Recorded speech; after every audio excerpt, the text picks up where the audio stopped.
Hello, everyone. Welcome to Videocast with Vijay.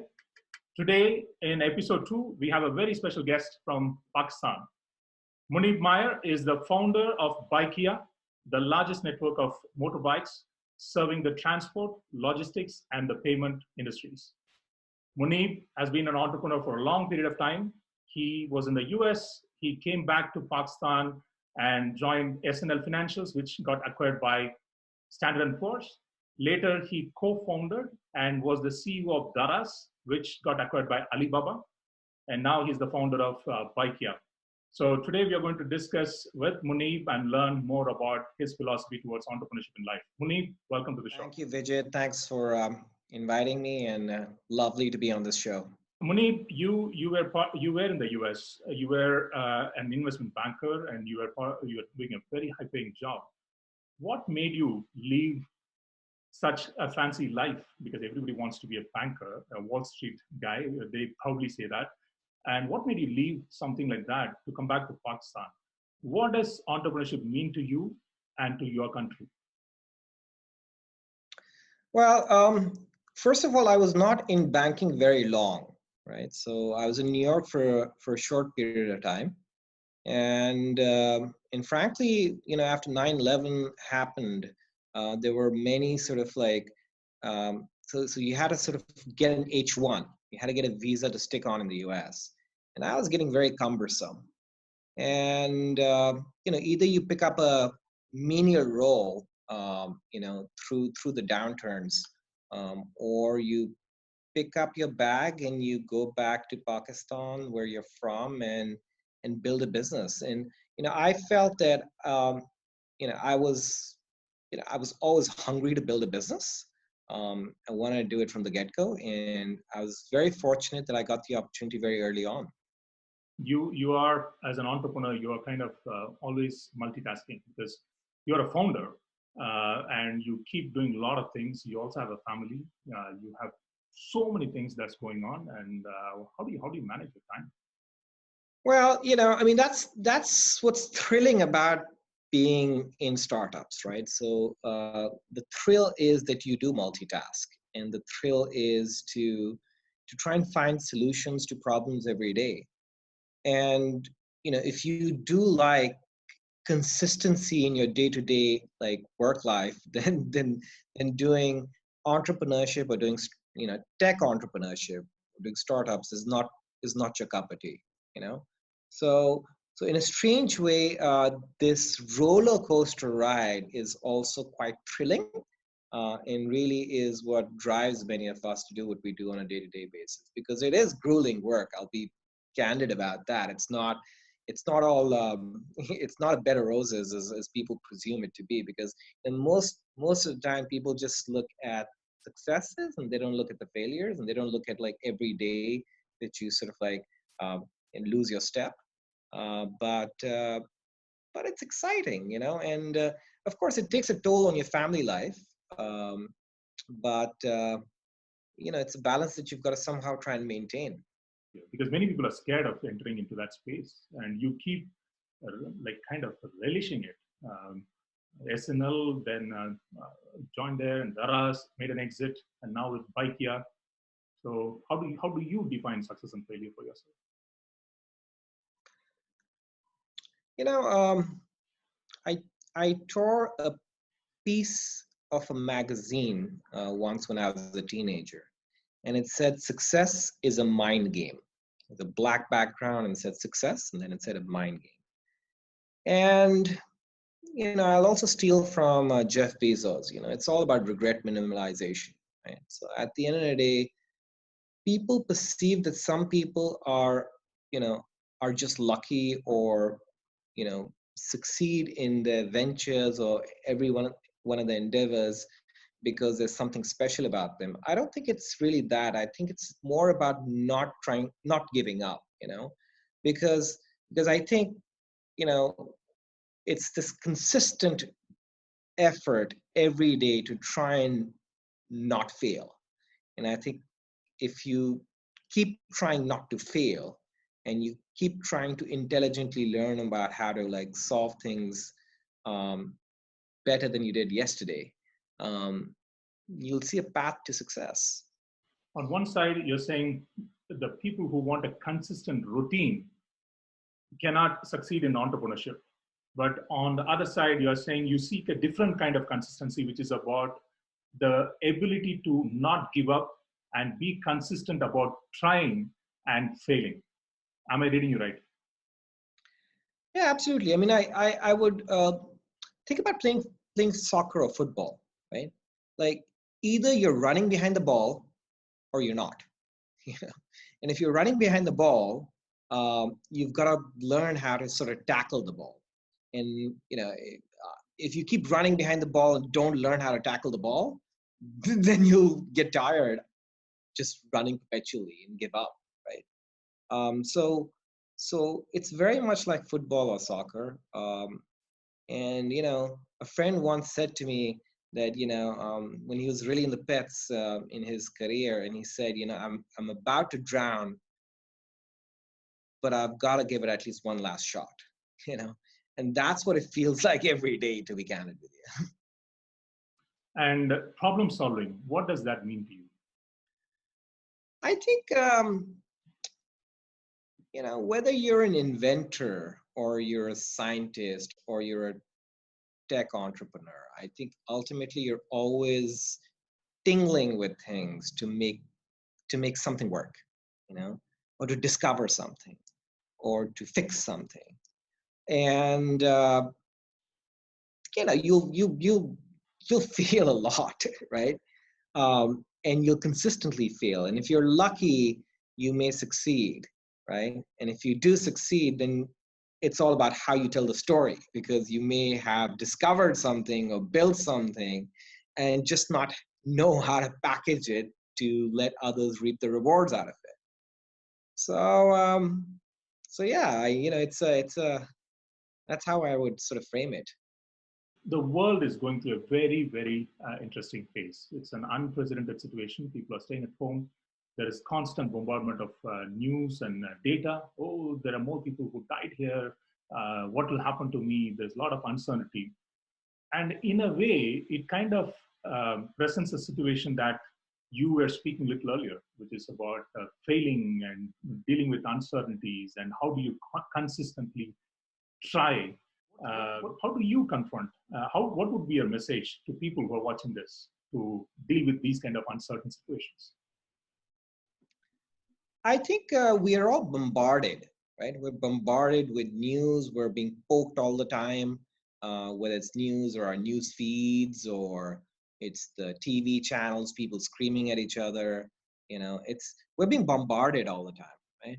And I think even in our real life, we're being bombarded by just people, showing off or showcasing something, or not simplifying a message.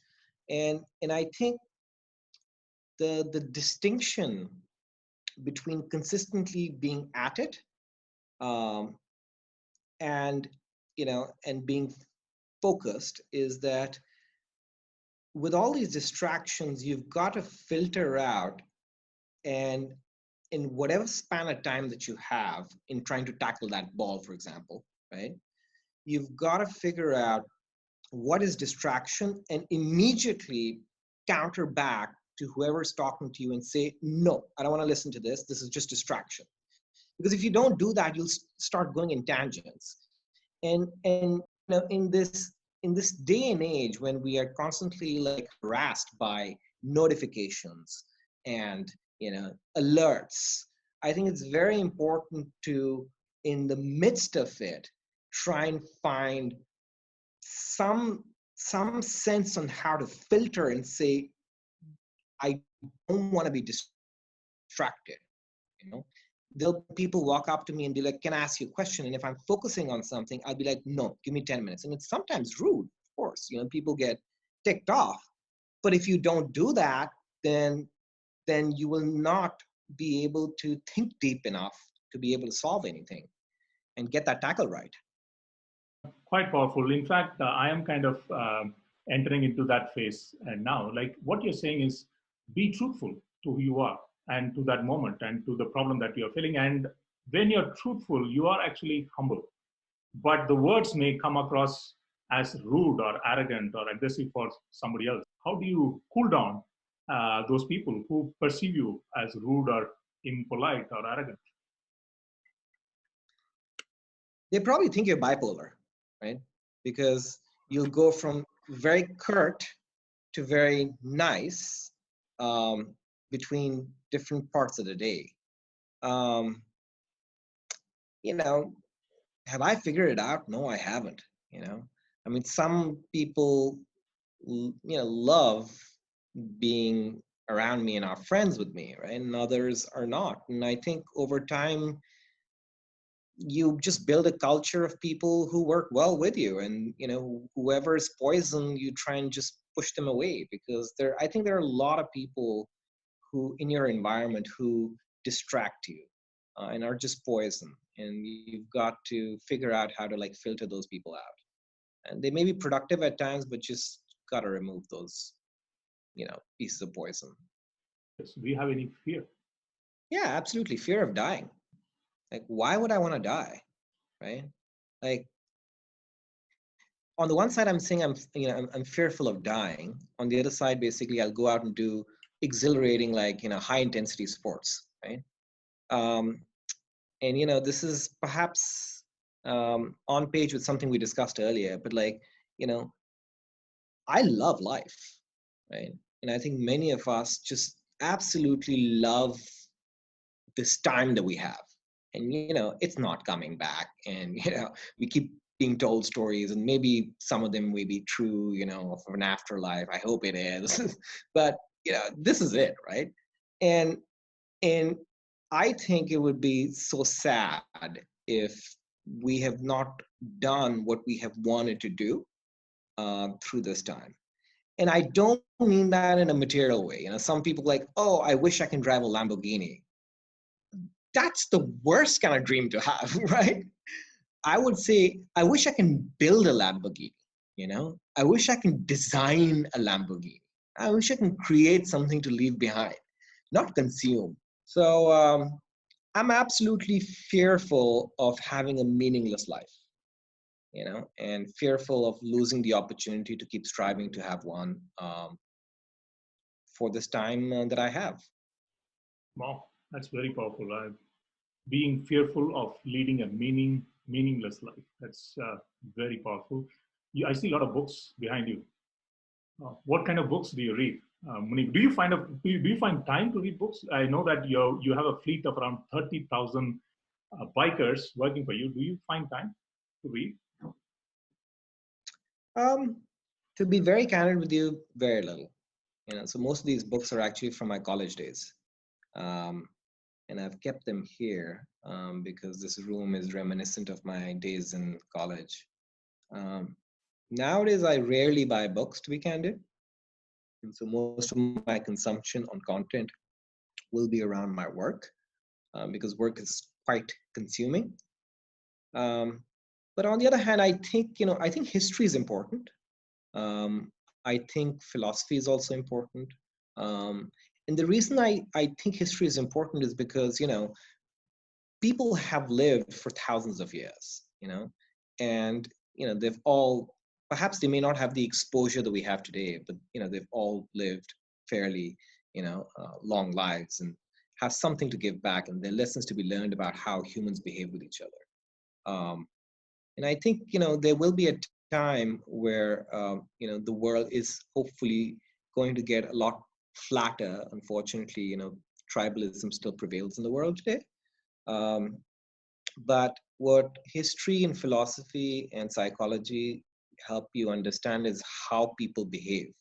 And I'm paranoid that, the future may just be such that basically this tribalism may move from from race and ethnicity to economic tribalism, where certain stratas of society tend to like sort of like operate in a certain mode, while others parts of society become the bottom of the pyramid or the lower class. And, it's human beings are very strange.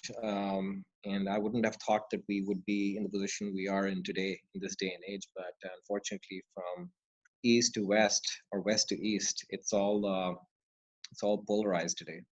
When do you find time to pause and reflect and think so deeply, like you just did now?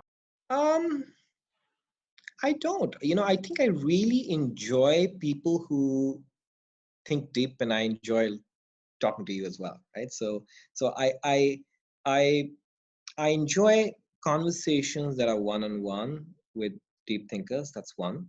So I have a select few friends who I will probably have such conversation with.